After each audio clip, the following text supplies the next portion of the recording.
In this video, I'm going to show you how to add AUTOTUNE on BandLab. So the first thing you want to do, you want to open up your project over here on BandLab, and then you want to simply create a recording. So over here, I'm going to add a recording. However, of course, you can also import it if you want to, or do whatever you want. You just have to have some track, some audio or voice track, which you can then add AUTOTUNE to. So I'm just going to click over here, and I'm just going to record some random voiceover, which I'm saying right now. Of course, you can hear me, and I'm going to stop it over here and stop it like this. There we go.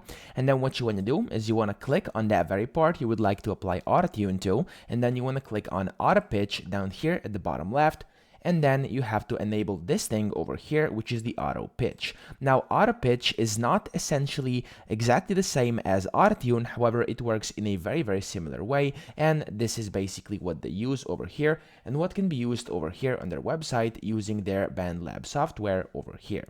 Now, what you can do over here on the right and the left, you can select the category, you can select the scale over here, and then you can just set your auto pitch over here, and then you can essentially change whatever you want, and it's gonna sound different. So of course, you want to do this according to your own preference, but let me just show you a quick demo. So I'm gonna play this over here, and I'm just gonna record some random voiceover, which I'm saying. As you can hear, basically it was just my voiceover. Of course, I was not actually playing anything or singing. So here I'm just gonna, let's say, kind of adjust this. I'm gonna do hip hop, and then I'm gonna make a different scale, and then I'm gonna, for example, click on that. There we go. Then look how it's gonna sound now. And I'm just gonna record some random voiceover, which I'm saying.